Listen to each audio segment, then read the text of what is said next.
할렐루야. 저와 여러분들은 하나님의 전적인 은혜로 구원받은 자입니다. 아멘. 하나님은 우리를 자녀 삼으시기로 작정을 하시고 선택을 하셨기 때문에 우리는 하나님의 그 주도권 아래 이끌려서 해결을 하고 예수 그리스도를 믿어서 이신칭의 의롭다고 인정을 받고 구원받은 하나님의 자녀들이 된 것입니다. 이렇게 하나님은 저와 여러분들의 삶의 주도권을 가지고 이끌어 가시고 있어요. 그래서 그 성령의 이끌으심을 받고 오늘 또 이 자리에 예배로, 찬양으로, 기도로 영광을 드리고 있는 것입니다. 하나님의 주도권은 성실과 정직이에요. 하나님이 성실하지 않고 하나님이 정직하지 않는다면 누가 그 하나님의 주도권을 따르겠어요? 그래서 하나님은 가장 싫어하는 것이 있어요. 그것은 거짓과 교만을 하나님이 싫어하십니다. 정직과 성실을 하나님의 그 주도권으로 이끌어가시기 위해서 걸림돌이 바로 교만과 거짓이기 때문에 이것을 하나님이 싫어하시는 거죠. 그러므로 하나님의 주도권을 경험한 하나님의 자녀들은 하나님 아버지께 영광을 드리는 그런 삶을 살아야 하는 것입니다. 변화가 무엇일까? 영광된 삶을 살기 위해서 변화가 돼야 되는데 변화가 무엇일까? 오늘 본문은 변화에 대한 말씀을 하는 것이죠. 까만 것이 하얗게 변화되는 것. 우리 까만 머리가 흰 머리로 이렇게 늙어가는 것이 변화입니까? 이것이 아니죠. 변화라는 것은 우리의 마음에서 우러나오는 성장과 성숙, 믿음으로 성장과 성숙되는 것이 바로 변화라고 성경은 말씀하고 있어요. 그래서 변화로 하나님의 은사이신 그 영원한 생명을 받아서 누리라. 받아서 누려서 많은 사람들에게 그 하나님의 은사를 전하라. 영원한 생명을 전하라. 라고 말씀을 하고 있죠. 그래서 신명기, 구약성경의 신명기 30장 6절에 보면 네 하나님 여호와께서 내 마음과 내 자손의 마음에 할례를 베푸사 너로 마음을 다하며 성품을 다하여 네 하나님 여호와를 사랑하게 하사 너로 생명을 얻게 하실 것이라 말씀합니다. 우리를 통해서 생명, 영원한 생명, 구원을 얻게 하실 것이다 라고 구약성경에서 말씀하고 있습니다. 예수님도 동일한 그 사랑의 주도권을 가지고 사람들에게, 저와 여러분들에게 찾아오셔서 말씀합니다. 요한복음 15장 16절 너희가 나를 택한 것이 아니요 내가 너희를 택하여 세웠나니 이는 너희로 가서 열매를 맺게 하고 또 너희 열매가 항상 있게 하여 내 이름으로 아버지께 무엇을 구하든지 다 받게 하려 함이라 하고 말씀하고 있습니다. 이것이 바로 복음이에요. 이 복음은 어둠에서 빛을 발하는 광명인 것입니다. 그래서 이 복음은 전쟁에서 승리의 나팔이요 승리의 깃발인 것입니다. 죽음에서 영원한 생명이 바로 복음인 거예요. 사랑하는 여러분, 요즘 지구촌은 전쟁과 재난이 끊이지 않고 있죠. 작년 이맘때 러시아는 우크라이나에 그 침공, 전쟁을 벌였어. 지금도 그 전쟁은 계속되고 있어요. 이 전쟁은 자유를 추구하는 서방 세계와 공산주의 러시아, 중국, 북한 등 러시아와 그 동조 세력들이 그 힘을 공유해서 패권을 전 세계적으로 다투고 있는 상황이죠.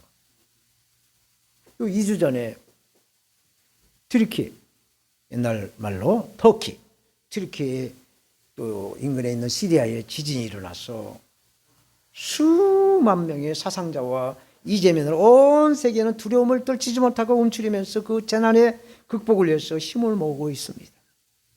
그렇지만 언제 어떻게 어디에서 이러한 재난 상황이 일어날지 아무도 모르는 상황이 바로 우리의 현실이죠.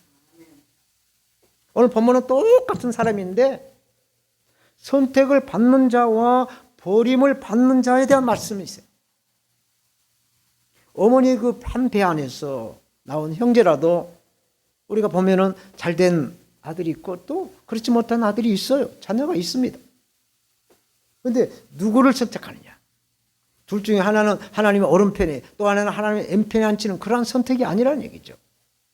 하나는 천국이냐 하나는 지옥이냐라고 선택을 한다고 한다면 이것은 정말 이 생살이 찢겨져 나가는 그 아픔의 고통이 있는 그런 선택이 된다라는 뜻입니다. 오늘 본문은 영혼을 위한 고통의 말씀을 하고 있어요. 그래서 천국이냐 지옥이냐 둘 중에 하나를 선택하는 그 고통이라고 하는 제목으로 십자가에서 고통을 당하시고 우리를 구원해 주신 예수 그리스도를 증거하겠습니다. 저처럼 바울은 주 안에서 참말을 하고 거짓말을 하지 않는다라고 말씀을 합니다.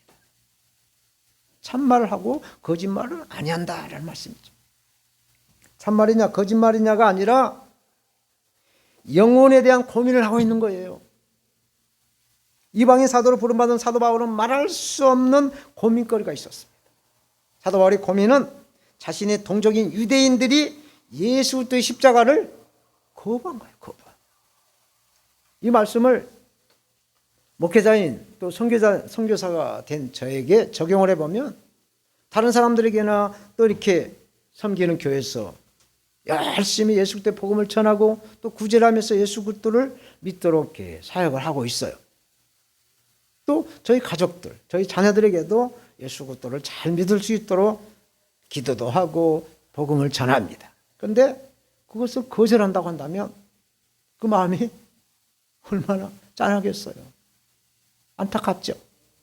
그 괴로운 고민의 그 생각을 오늘 본문을 말씀하고 있습니다. 1절 2절 내가 그리스도 안에서 참말을 하고 거짓말을 아니하노라. 내게 큰 근심이 있는 것과 마음에 그치지 않는 고통이 있는 것을 내 양심이 성령 안에서 나로 더불어 증거하노라 말씀합니다. 하나님 택하신 선민 유대인들은 율법을 지켜야 구원을 받는다라는 믿음이 있어요. 그것은 곧 율법이 없는 이방인들은 하나님께 버림을 당한 그런 사람들로 여긴다라는 얘기죠. 그래서 유대인들은 자부심이 대단하죠. 하나님께서 선택을 받은 특별한 국민이다, 백성이다. 그래서 그 선민의식이 대단히 강하죠. 그래서 이방인들을 무시하죠. 유대인들은 하나님의 자녀라는 직분을 받았어요. 그리고 하나님의 영광을 경험했어요. 그래서 성전에서 하나님께 제사를 드리면서 경건한 삶을 살아가기 위해서 하나님이 주신 율법을 지키고 그 율법으로 하나님을 경외합니다. 그런데 거기까지는 좋았어요. 그런데 하나님이 택하시지 않는 이방인들을 무시를 하고 심하게 정죄를 하는 것이에요. 이렇게 한솥밥을 먹으면서 율법대로 예수 그리스도를 믿는 자들을 핍박했던 이 사도 바울이 오늘날 유대인들의 눈을 봤을 때 정신이 약간 돌아가지고 나타난 겁니다. 예수 그리스도를 십자가에 달아 죽인 유대인들에게 주 예수 그리스도를 구원자로 구세주로 믿으라고 전도를 하고 있는 거예요. 대대로 지켜왔던 유대인의 그 전통을 따라서 그 율법을 따라서 예수 그리스도를 믿는 그리스도인들을 핍박하던 자가 예수 그리스도를 전하는 전도자가 되어 있는 것이죠. 이런 바울을 유대인들은 죽이려고 마음을 먹고 있죠. 유대인들은 예수 그리스도도 죽였는데 바울이 이런 피레미 하나 못 잡아 죽여 뭐 이렇게 가볍게 생각을 합니다. 그러나 사도 바울은 나는 하나님이 나와 함께 하고 있다라는 이런 믿음을 가지고 있습니다. 바울은 담대하게 그 사명을 감당할 때까지 죽으면 죽으리라 목숨을 걸고 복음 사역을 하고 있다라는 말씀을 3절에서 하고 있습니다. 나의 형제 곧 골육의 친척을 위하여 내 자신이 저주를 받아 그리스도에게서 끊어질지라도 원하노라.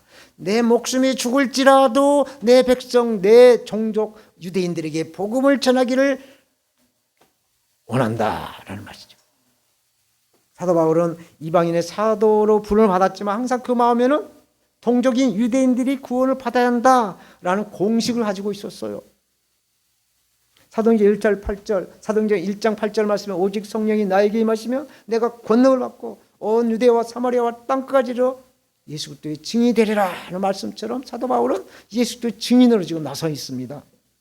유대인으로 오신 예수 그리스도의 복음을 유대인했던 사도 바울이 유대인에게 먼저 전하는 것은 아주 극히 당연한 것이죠. 극히 당연한 거예요.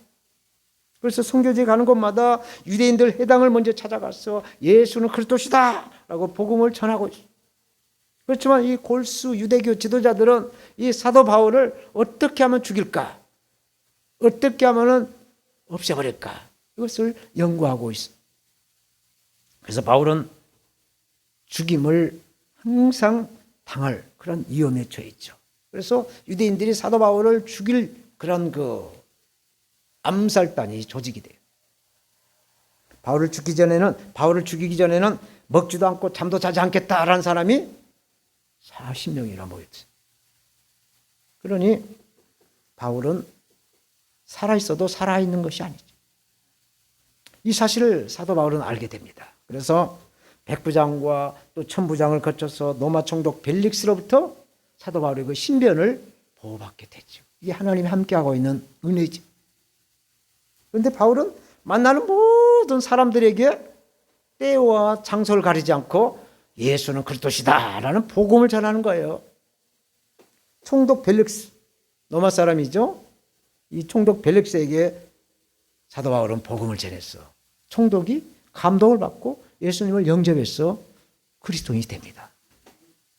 그리고 이제 본국으로 이제 임기가 마치고 돌아가고 또 다른 총독이 이스라엘로 부임을 해와요. 그분이 바로 베스토, 총독 베스토입니다. 베스토는 이제 전임 벨릭스에게 이제 뭐 임무 교대하면서 뭐 누구는 어떻고 누구는 어떻다는 얘기를 이제 들었겠죠. 그래서 그 사도 바울에 대한 호기심을 가지고 있었어요. 그리고 또 유대인들에게 환심을 사기 위해서 이제 양면 절책을 해서 바울의 말도 들어보고 유대인들의 말도 다 들어보는 그러한 말들을 하게 하죠.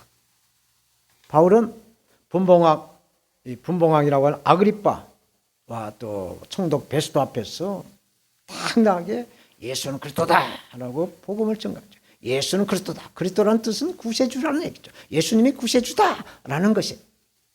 사도행전 26장에 보게 되면 아그리빠 왕이여 왕이여 아그리빠 왕이여 왕이여 하면서 4번을 반복을 하면서 이 아그리빠 왕과 베스토 총독에게 예수는 그리스도시다라는 복음을 증거하고 있습니다. 이렇게 바울은 누구를 만나든지 예수는 그리스도시다라는 복음을 전하는 사람이에요. 그래서 옆에 앉아있던 베스토 총독이 바울에게 한마디 하죠. 바울아, 야, 나 네 로마 시민권자인 거 알아. 근데 너 많이 배웠다고 하던데 네 많은 배운 지식이 너를 돌아버리겠구나. 너를 미치겠구나 라고 말을 해요. 그러자 사도 바울이 아니요. 총독 각하 아니요. 나는 참말을 하고 있는 것입니다. 라고 말을 하고 있어요.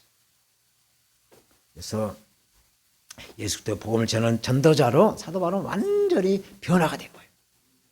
예. 우리들도 복음을 전하는 전도자로 하나님께 영광을 드려야 될 줄로 믿습니다. 아멘. 두 번째로 유대인들을 하나님의 자녀, 하나님의 기업이다라고 말씀을 하네요. 사도 바울이 동족에 대한 애증이 묻어나오는, 그래서 이스라엘 백성들이 구원을 받기를 간절히 바라는 그런 말씀을 하고 있어요. 4절, 저희는 이스라엘 사람이라 저희에게는 양자됨과 영광과 언약들과 율법을 세우신 것과 예배와 약속들이 있고 라고 말씀하죠.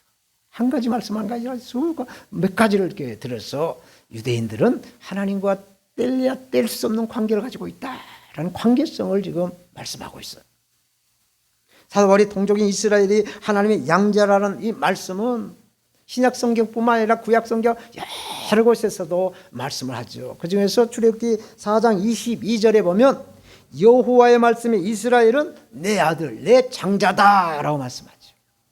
호세아서 11장 1절 2절에는 이렇게 말씀합니다. 이스라엘이 어렸을 때 내가 사랑하여 내 아들을 애굽에서 불러내었거든.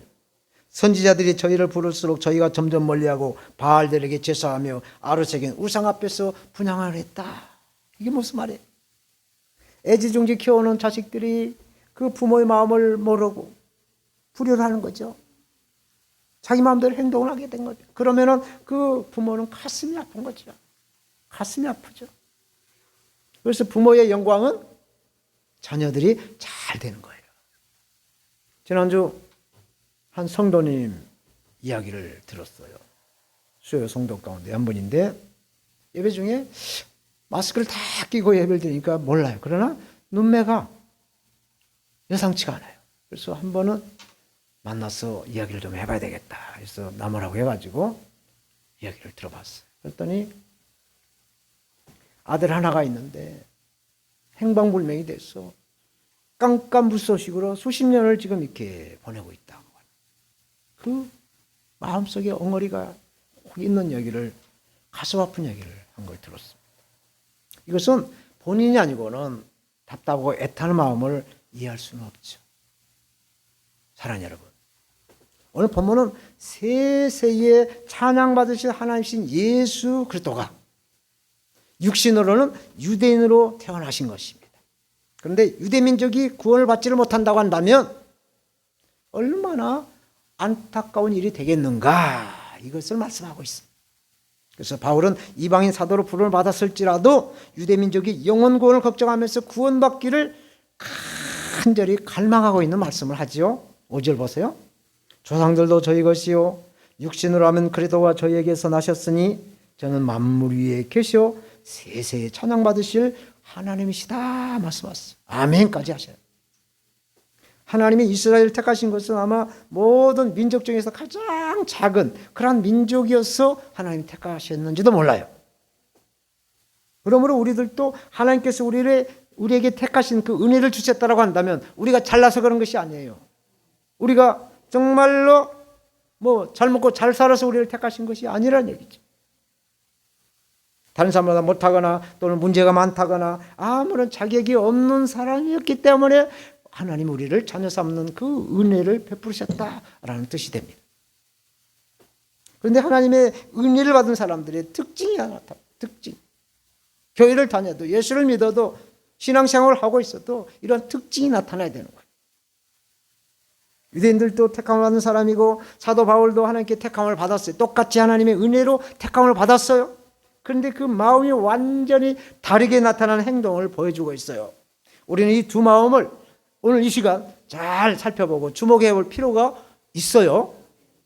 똑같이 하나님의 은혜로 택함을 받았어도 유대인들은 그 택함을 교만하게 여기고 이방인들을 멸시하고 무시를 합니다. 그러나 바울은 자기 자신을 죽이려고 하는 이 유대인들을 위해서 영혼 구원을 위해 간절히 하나님께 기도하는 모습을 보여주고 있어요. 이 마음이 바로 은혜를 입은 사람들의 변화된 마음이라는 얘기입니다. 이 마음이 바로 예수 그리스도의 스플랑크, 십자가에서 죽기까지 사랑하는 그 사랑의 마음이라는 얘기예요. 예수님도 자기 애를 십자가에 못 박아 죽인 사람들을 위해서 용서하는 기도를 하셨죠. 스데반 집사도 사도행전을 보면은 자기를 돌로 쳐 죽이는 사람들에게 불쌍히 여겨달라고 용서하면서 기도를 하는 거예요. 이것은 굉장히 대단한 자부심이에요.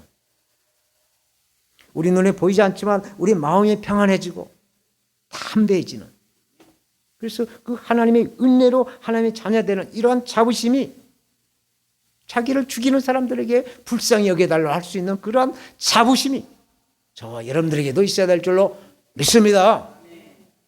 인력이 안 되는 거예요. 성령이 우리에게 강하게 터치하고 임해야 이러한 자부심이 우리에게서 나오는 거예요. 요한복음 1장 12절 말씀에 보면 영접하는 자 곧 그 이름을 믿는 자들에게는 하나님의 자녀가 되는 권세를 주셨다 말씀하죠. 하나님의 자녀가 되는 권세, 이 권세라는 단어가 원어에는 듀나미스라고 해요. 듀나미스. 이 듀나미스에서 파생된 단어가 바로 다이너마이트예요. 다이너마이트가 뭔지 아시죠? 다이너마이트는 엄청난 폭약으로 폭발력의 그런 그 파괴력을 가지고 있는 게죠. 이 다이너마이트를 발명한 과학자는 노벨이에요. 노벨은 이 다이너마이트를 발명해서 어마어마한 돈을 벌었어요. 근데 그의 마음이 편하지 않았어요. 산업개발에는 엄청난 발전을 이 다이너마이트로 가져왔지만 이 다이너마이트를 이용한 폭약으로 전쟁의 살상무기가 된 겁니다. 그래서 한쪽으로는 좋았지만 한쪽으로서는 늘 내가 전쟁을 일으켜서 많은 사람을 죽이게 했구나라는 죄책감이 시달려요. 그래서 이 노벨은 자기의 그 전 재산을 다 모아서 재단을 만들어서 재단에다 다 기부해요. 그래서 노벨상이 돼서 사회다가 환원하게 된 거죠. 저 여러분들도 하나님의 택하심으로 해결하고 예수 그리스도를 우리 주님으로 믿어서 구원받았어. 그래서 하나님의 자녀로 이 시간 찬양으로, 기도로, 아멘으로 화답하면서 예배로 영광을 드리고 있는 것입니다. 우리가 잘나서도 아니에요. 특별히 우리는 우리 영혼의 불쌍해서 하나님의 택함 받은 것이 아니에요. 하나님의 택하시겠다라는 그 예정과 작정하심에 하나님의 은혜가 우리에게 임했다라는 것이죠. 하나님의 절대적인 주도권으로 우리를 택하신 그 은혜가 우리에게 임했다는 얘기죠. 하나님의 은혜를 입은 우리들은 무엇을 자시거나 무엇을 입거나 무엇을 행하시더라도 오직 살아계신 우리 아버지 하나님께 영광을 드리는 우리 모두가 다 돼야 된다라고 성경은 말씀하고 있어요. 마지막으로 오직 약속의 자녀가 씨로 여김을 받는다. 약속의 자녀가 씨로 여김을 받는다 말씀합니다. 6절에서 8절 말씀 봅니다. 또한 하나님의 말씀이 폐하여진 것 같지 않도다. 이스라엘에게서 난 그들이 다 이스라엘이 아니요. 또한 아브라함의 씨가 다 그 자녀가 아니라 오직 이삭으로부터 난 자라야 네 씨라 칭하리라 하셨으니 곧 육신의 자녀가 하나님의 자녀가 아니라 오직 약속의 자녀가 씨로 여기심을 받느니라 말씀하죠. 우리가 무슨 말을 할 때 중요한 것은 반복하죠. 재차 3차 말하죠. 당부를 하는 겁니다. 오늘 본문에도 반복된 말씀이 또한 이스라엘 자녀 씨 이렇게 네 단어를 반복해서 두 번에서 네 번씩 반복을 해가지고 이렇게 말씀하고 있어요. 이것은 굉장히 중요하다. 굉장히 중요하다라는 말씀이죠. 아담과 하와 이후로 또 노아로부터 오늘날까지 얼마나 많은 사람들이 태어나서 죽었는지, 얼마나 살다가 갔는지 몰라요. 그 많은 사람들이 다 천국으로 직행해서 천국에 다 있다고 한다면 얼마나 좋겠습니까? 그런데 현실은 그렇지 않잖아요. 예, 지옥에 들어갈 데가 없다고. 지옥에 방이 없다고. 하여튼 첫사람 아담부터 하나님의 말씀에 불순종을 해왔기 때문에 이 제2의 씨는 계속해서 그 대의 꼬리를 물고 있죠. 그래서 오늘날도 대부분의 사람들 약 70%는 예수 그리스도를 부인하고 있어요. 또한 교회를 다닌다고 하는 성도들도 구원에 대한 확신이 있는 건지 없는 건지 미득지근한 건지 아는 건지 모르는 건지 그런 사람들이 있다라고 합니다. 그래서 오늘 본문은 이스라엘 백성이라고 해서 다 이스라엘 백성이 아니다. 이스라엘 백성은 하나님께서 택하신 하나님의 선민인데 하나님의 선민이 이스라엘이라고 해서 다 이스라엘이 아니다 라는 얘기예요. 그래서 아브라함의 후손이 이스라엘의 하나님의 선민이다라는 공식이 성립이 안 된다는 말씀을 하고 있어요. 그래서 예수님은 요한복음 1장 13절에 이렇게 말씀합니다. 이는 혈통으로나 육정으로나 사람의 뜻으로 나지 아니하고 오직 하나님께로서 난 자들이라 말씀하시죠. 하나님의 뜻은 하나님의 자녀, 하나님의 백성, 이스라엘 자녀일지라도 다 내 자녀가 아니라는 얘기입니다. 아브라함의 후손 가운데에는 잘 알다시피 이스마엘이 있어요. 또 이삭의 자녀 가운데 에서가 있고 야곱이 있잖아요. 하나님이 이제 다음 주에 이제 말씀했지만 에서는 미워하고 야곱은 사랑한다고 말씀하죠. 그러니까 유대 이스라엘 민족들 가운데는 이 이스마엘 후손이 있고 또 에서의 후손들이 있기 때문에 다 택한 이스라엘 백성들이 내 자녀가 아니라는 말씀을 하고 있는 것입니다. 그래서 아브라함의 후손 가운데 이스마엘, 에서 이러한 유대인들이 있기 때문에 하나님은 아브라함으로부터 나온 그 믿음의 줄기는 오늘까지 이어지고 있지만 오직 예수 그리스도를 주님으로 믿지 않는 자들은 하나님의 자녀가 아니다. 이스라엘이 아니다. 약속의 자녀 이삭과 야곱부터 나온 씨 바로 예수 그리스도를 믿는 자들이 생명의 씨다라고 말씀하고 있습니다. 아멘. 사랑하는 여러분, 오직 약속의 자녀가 씨로 여김을 받는다라는 뜻이 무엇일까요? 씨는 생명이죠. 생명. 정체성이 분명합니다. 콩을 심으면 콩이 나고 팥을 심으면 팥이 난다라는 속담이 있는 것처럼 심는 대로 거두게 하는 것이 바로 씨의 사명입니다. 성경에서 씨에 대한 말씀을 몇 번 하나 찾아봤더니 80하고도 6번이나 반복이 있었기에 씨에 대한 말씀을 한 걸 봤어요. 그 중에서 누가복음 8장 11절은 씨는 하나님의 말씀이다. 하나님의 말씀이 씨라고 말씀하고 있어요. 또 요한복음 1장 1절에서 5절은 태초에 말씀이 계시니라. 이 말씀이 하나님과 함께 계셨으니 이 말씀이 곧 하나님이시니라. 그가 태초에 하나님과 계셨고 그가 태초에 하나님과 함께 계셨고 만물이 그로 말미암아 지은 바 되었으니 지은 것이 하나도 그가 없이는 된 것이 없느니라. 그 안에 생명이 있었으니 이 생명은 사람들의 빛이라. 빛이 어둠에 빛이 돼 어두움이 깨닫지 못하더라 말씀하고 있어. 예수 그리스도를 믿지 않는 불신자들은 세상의 빛으로 오신 예수 그리스도를 모른다라는 뜻이에요. 저희 집 옥상에는 집을 지을 때 화단을 쫙 만들어가지고 흙을 다가 부어서 화단을 만들어가지고 처음에는 꽃을 심다가 꽃보다 야채를 심어서 먹는 게 좋겠다 해가지고 상추 심고 호박 심고 또 시골에서 부추가 있어서 부추를 모종을 갖다가 심어서 부추 뭐 여러 가지 야채를 심어서 먹습니다. 그래서 한 해는 이제 호박이 열매가 너무 탐스럽게 잘 달려서 너무 좋아요. 그래서 씨를 받아야 되겠다 해가지고 호박씨를 받아서 이제 심어봤어요. 심어봤는데 아니 꽃도 피고 이파리는 막 불쌍한데 호박이 안 달리는 거예요. 왜 열매가 안 달릴까? 벌이 안 왔나? 벌도 다니더라고요. 보니까 열매가 안 달리는 거예요. 왜 알아보니까는 정묘회사는 요즘 씨를 생산해서 파는 회사는 이 유전자 조작을 한다. 유전자 조작을 해서 그 회사에서 생산된 씨앗이라야 열매가 맺힌다는 얘기죠. 이것은 굉장한 의미가 있더라고요. 저와 여러분들도 성씨가 있죠. 김씨, 이씨, 박씨, 최씨. 이 성씨로 인해서 성씨의 그 가문을 이렇게 이어가는 것이죠. 말씀이신 씨, 복음이신 씨, 생명이신 씨는 예수 그리스도의 생명을 잉태할 수 있는 비밀이 바로 정묘회사에서 만든 그 씨라야 열매를 맺는 것처럼 예수 그리스도의 생명의 씨라야 열매를 맺는다라는 뜻이죠.